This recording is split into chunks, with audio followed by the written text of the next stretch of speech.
Hey guys, it's your girl Monae'KeKe Designs. Welcome back to my channel. I'm back with another new video. This is me showing you what I've been working on so far. It's a sneak peek. Okay guys, so this is what I'm going to do. I'm going to demonstrate to you how I apply the tacky glue to the art to use in art outlining the rope that I'm going to be using for this particular project. So stay tuned and watch as I go. That's the tacky glue. I'm using the screw that I add the glue onto. I'm using a flousser. I'm using the end part of the flousser to guide on the tacky glue on the line that I'm drawing for that section. You can use any stick, whatever you can use to adhere to. If you have like one of those y'all know those tubes that have the skinny tips on some of them, like the glues, you can use that, but I didn't have that, so I had to apply it on the easiest and simplest way that I can possibly use, and got creative. So that's what I'm doing. As you can see, I'm gliding it on. And this, I also use wood glue to it, because sometimes when you add tacky glue on your projects, it seems to kind of dry quickly and fast. So in order to be able to work in amount of time, have more time to work with my project, I have to add another glue that's more liquidier, and that helps to keep the flow of me getting my project and things done in a timely order and fashion. So now I'm going to apply this piece of rope where I added the glue. I'm going to measure it, and I'm going to press firmly with my fingers.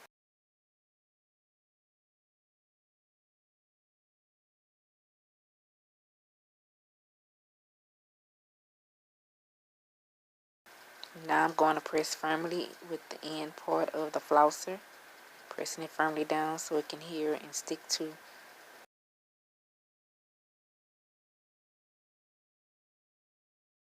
And I'm going to get my scissors and cut the end part of where it stops at. And you want to take your time when you're doing this part. Make sure you're cutting it evenly and press it down and secure it in place. Now I finished this off camera because I don't want this video to be long. The next steps you will need for this particular project is you will need some glue. This is a mixture glue that I put together. These are tweezers that you need. You can use any kind of tweezers, old tweezers, new tweezers. You will need a flousser or some type of pick or stick, a bead picker, a tray for your beads to go on.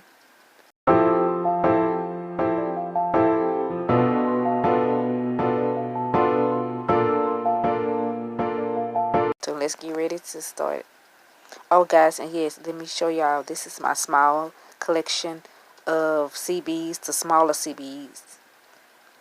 I have more CBs, but I'm the only ones I have that are real tiny for this particular project.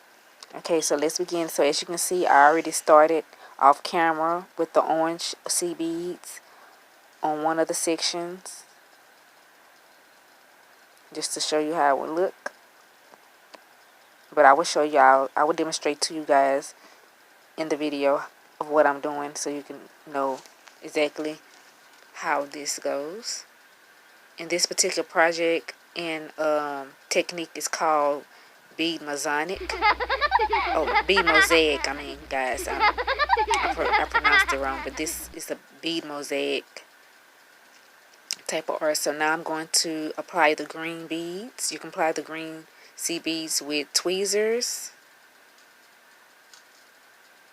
or you can use the bead picker, or you can use your fingers like I'm doing right now. I'm spreading it on like a grain of salt. Sprinkle it like a grain of salt. And I always press down with my finger. You want to press down with your finger so you can make sure that they are in there correctly and not overflowing onto the next section. You want to line them out up with your fingers or with the tweezers. This is what I'm doing. I'm pushing them together slowly and carefully.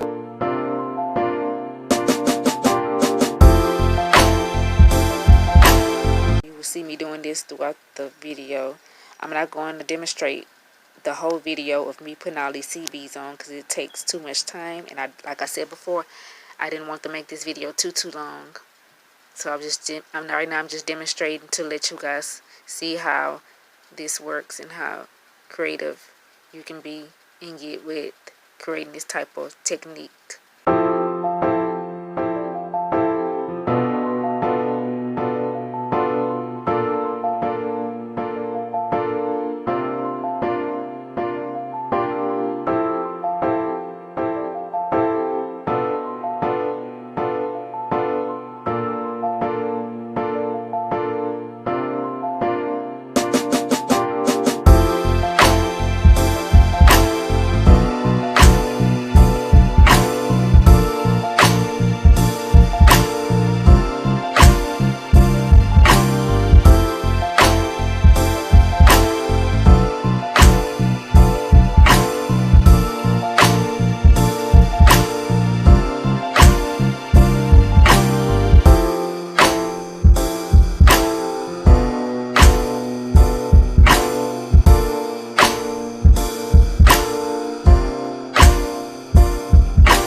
And I want to remind you guys that when you are outlining your rope or whatever you use to outline, you can use anything to outline your thing.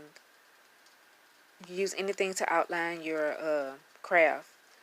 I have a mistake on here where I cut the rope too short, as you can see at the top in the where I'm working on right here.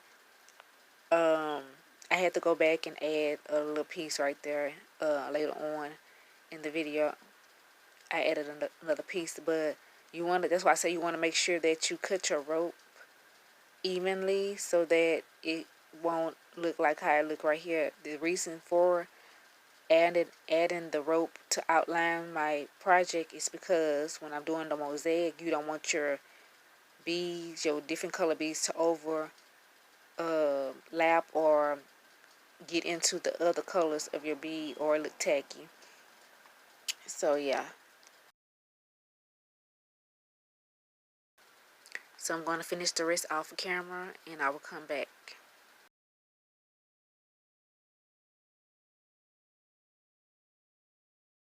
So this is how I look up close. And here's the mistake that I made with the rope, cutting it too short. So you want to make sure you do that one carefully and take your time.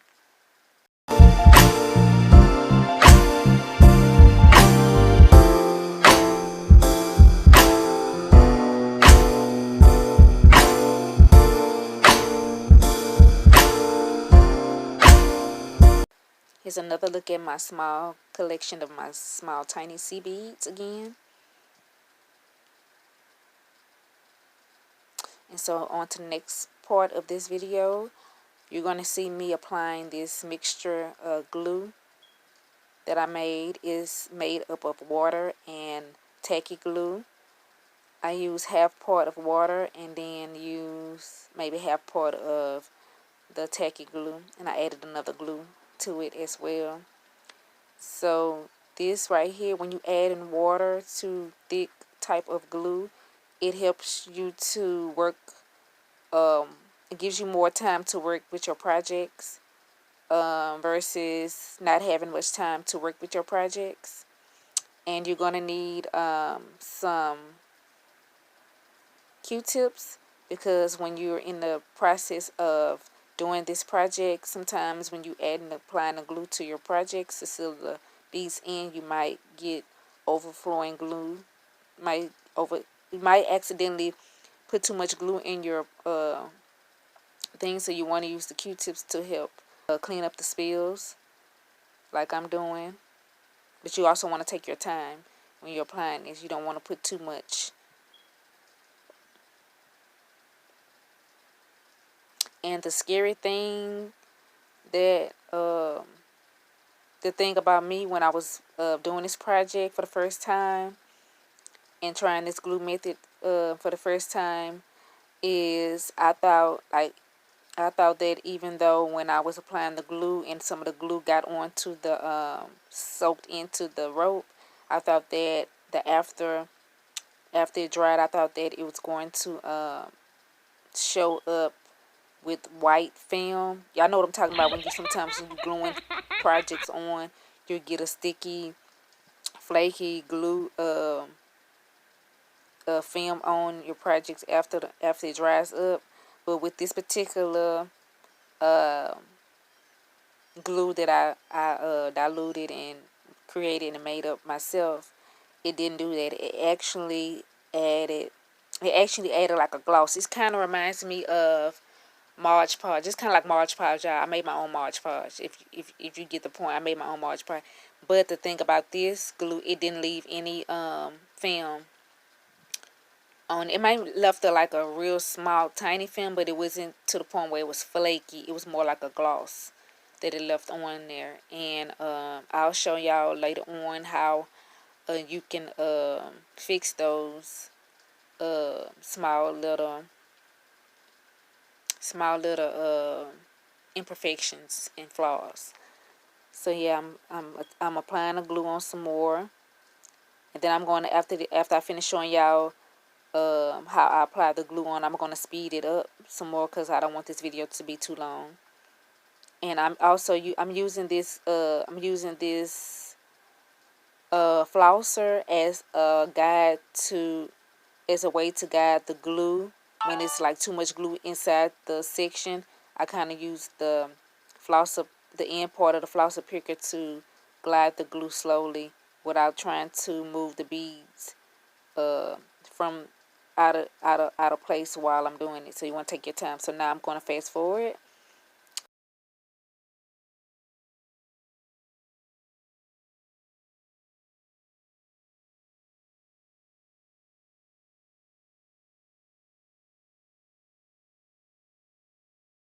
And if you see me skipping over some of the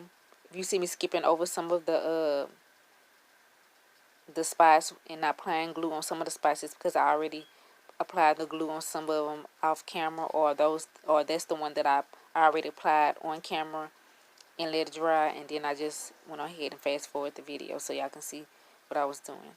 So that's why you see it looking like that.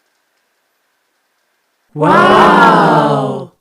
Okay, so this is how it look. It's all dried and finished. Hope y'all guys enjoyed the video.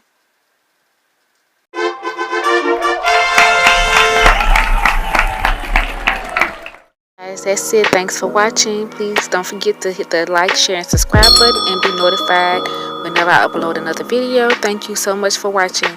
Till next time. Bye.